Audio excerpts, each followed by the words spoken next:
So అందరికీ నమస్తే, నేను మీ శ్రవణ్, మల్కాజ్గిరి కార్పొరేటర్. ఈరోజు నా వీడియో మల్కాజ్గిరి ఎమ్మెల్యే మర్రి రాజశేఖర్ రెడ్డి గారికి. ఎమ్మెల్యే గారు నమస్తే. నిన్న మీ అనుచర గణంతో మీరు చాలామందితో ప్రెస్ మీట్లు పెట్టించి నన్ను తిట్టించేటువంటి పర్వం చేశారు. సఫిల్గూడ ట్యాంక్ బండ్ పైన విగ్రహాలు పెట్టద్దన్నాను, బీసీ నేతల విగ్రహాలు పెట్టద్దన్నాను, బీసీ మహనీయుల విగ్రహాలు పెట్టద్దన్నాను అని అంటూ మీరు మీ అనుచరుల చేత ఖబర్దార్, తూచ్ తాజ్ ఇష్టానుసారంగా మాట్లాడించారు కదా. ఈరోజు నేను సవాల్ విసురుతున్న ఎమ్మెల్యే గారు, నేను ఏ అధికారికైనా సరే ఈ విధంగా లెటర్ ఇచ్చినట్టు కానీ మీరు నిరూపిస్తే నేను తడి బట్టలతోటి మా తల్లి మహాకాళమ్మ గుడికి వస్తా, నువ్వు వస్తావా? నేను సవాల్ విసురుతున్నా.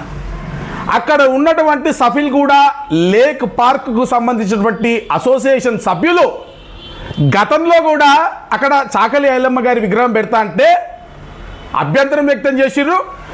మేము 40 లక్షల రూపాయలతోటి మేము మీద ఆర్చ్ కట్టినాము, అనేక డెవలప్మెంట్ యాక్టివిటీస్ చేస్తున్నాం సఫిల్గూడలో. ఆ ఆర్చ్ కట్టినటువంటి సందర్భంలో అక్కడ ఈ గారు, నేను, ఇతర అధికారులందరూ ఉంటే అక్కడే ఉన్నటువంటి ఆ వాకింగ్ అసోసియేషన్ సభ్యులు ఎవరుతున్నారో వీళ్ళందరూ కూడా అధికారులను కోరడం జరిగింది.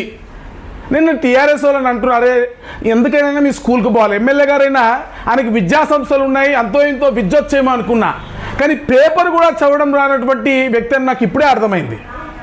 మీరు గనక నేను అధికారులకు చెప్పాను అని ఎక్కడైనా మీరు ప్రూవ్ చేస్తే ముక్కు నేలకు రాస్తా అమ్మవారి గుడి ముందు. కాకపోతే ఒకవేళ మీరు చెప్పినది అబద్ధమైతే మీరు మల్కాజ్గిరి చౌరస్తాలో అమ్మవారి సాక్షిగా ముక్కు నేలకి రాస్తారా అని నేను సవాల్ విసురుతున్నాను మల్కాజ్గిరి ఎమ్మెల్యేకి.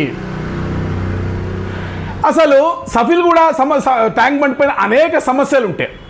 ఆర్చ్ కానివ్వండి, లోపల హెచ్ఎండితో ఉన్నటువంటి 45 లక్షల రూపాయలతో ఇస్తున్నటువంటి ఫుట్పాత్స్ కానివ్వండి, గ్రీనరీ కానివ్వండి, లైట్స్ కానివ్వండి, గుర్రపు డెక్క తీసివేత కానివ్వండి, బండి డెవలప్మెంట్ కానివ్వండి, పిల్లల ఎక్విప్మెంట్ కానివ్వండి, పార్కులు కానివ్వండి, సివరేజ్ డైవర్షన్ కానివ్వండి, పక్కన ఎస్టీపీ కానివ్వండి, కోట్లాది రూపాయలతోటి సఫిల్గూడ లేక్ పార్క్ అభివృద్ధి చేస్తుంటే కమిషనర్లు అయినటువంటి అమరాపాలి గారు లాంటి గారిని, మేయర్ గారు లాంటి వాళ్ళని తీసుకొచ్చి, అనేక మంది అధికారులను తీసుకొచ్చి దానిపైన ప్రతినిత్యం పోరాడి, దీనివల్ల సివరేజ్ డైవర్షన్ చేయకపోతే దోమలు వస్తున్నాయి, దోమ వేషాలు వేసుకొని నా రక్తము చెమట చిందించిన మల్కాజ్గిరి ప్రజల కోసం మేము పోరాటం చేస్తుంటే నువ్వు నాన్ లోకల్ మల్కాజ్గిరి వాడు అయి ఉండి మల్కాజ్గిరిలో ఉన్నటువంటి అన్ని సంఘాల మధ్య చిచ్చు పెడుతున్నావు. రెడ్డి గారు, నేను అడుగుతున్నా, అసలు సిసలు బీసీ బిడ్డను మల్కాజ్గిరిలో నేను మా సుందర్ అని అడుగు, మా సుందర్ యాదవ్ గారిని అడుగు, లేకపోతే మా శోభన్ ముదిరాజ్ని అడుగు.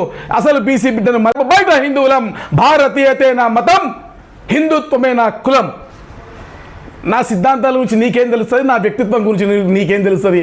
4 తరాలు నా ఇంట్లో శాఖకెళ్ళి ఈ దేశం కోసం పనిచేస్తున్నారు. నాకు కులాన్ని అంటగట్టేటువంటి పిచ్చి పనులు చేయకు. నీ చిల్లర బ్యాచ్ తోటి మీటింగ్లు పెట్టాకు. నీకు అభివృద్ధి పనులు చేయనికి చేతగాక సఫిల్గూడలో జరుగుతున్న అభివృద్ధి పనులను ఏ విధంగా అయినా అడ్డుకోవాలని చెప్పి చిల్లర వేషాలు ఎందుకా? నీకు చిల్లర వేషాలు ఎందుకు అన్నట్టున్నా?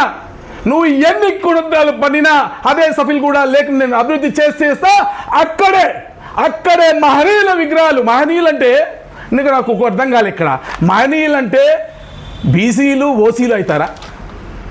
అన్ని జాతులకు ఆదర్శం కాదా? మహనీయుల విగ్రహాలు పోనీ వాళ్ళే సఫిల్గూడ లేకపోతే అశోక్ యాదవ్ అన్ననో లేకపోతే సీనన్ననో వాళ్ళ అభ్యంతరం వ్యక్తం చేసిరు అనుకున్నాం.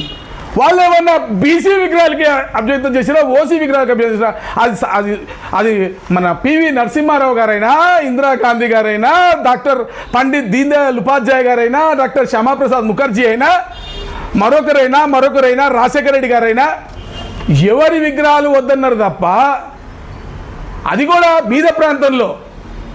సరే, అయినా వాళ్ళు ఏదో అభిప్రాయం చెప్పిర్రు అనుకో, దానికి మనం ఏకీభవిస్తాం. వెంబడే మా కిరణ్ పెడతా అన్నాడు, మేము సహకరించినాం.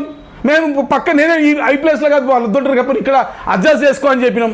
నువ్వు ఎన్ని కుటుంబాలు పడ్డా మల్కాజ్గిరి ప్రజలను ఎంత విచ్ఛిన్నం చేయాలని చూసినా ఇదే ట్యాంక్ బండ్ పైన మహనీయుల విగ్రహాలు నేను పెట్టిస్తా. కానీ ఆ ట్యాంక్ బండ్ పైన ఉన్నటువంటి వాకర్స్కి ఇబ్బంది కాకుండా, వీళ్ళకి ఇబ్బంది కాకుండా సూటబుల్ ప్లేసెస్ ఎక్కడున్నాయో నాకు తెలుసు. నేను అది ఆల్రెడీ వాళ్ళకి చూపించిన, మా యాదవ సంఘానికి, మా సుందరన్నకి చూపించిన, మా కిరణ్కి చూపించిన, ఆ ప్లేసుల్లో నేను పెట్టిస్తా. దమ్ముంటే ఆపుకో చూద్దాం. నా చాకలి ఏలమ్మ విగ్రహాన్ని నేను పెట్టిస్తా, నీకు చాకలైతే ఆపు ఎమ్మెల్యే. నా బెల్లిలంతా యాదవ్ బొమ్మ నేను పెట్టిస్తా, దమ్ముంటే ఆపు ఎమ్మెల్యే, నేను చూసుకుంటా. అంతేగాని నీకు అభివృద్ధి పనులు చేతగాక చేయలేక ఈరోజు ఇష్టానుసారంగా నీ మీద వేసినటువంటి అర్రీ నేను ఇన్ని రోజులు పోనీలే అని ఊరుకున్నా. చాలా క్లియర్గా చూడండి, నువ్వు తెచ్చినటువంటి మల్కాజ్గిరి ఫండ్స్ నువ్వు గెలిచినప్పటి నుంచి గుండు సున్నా.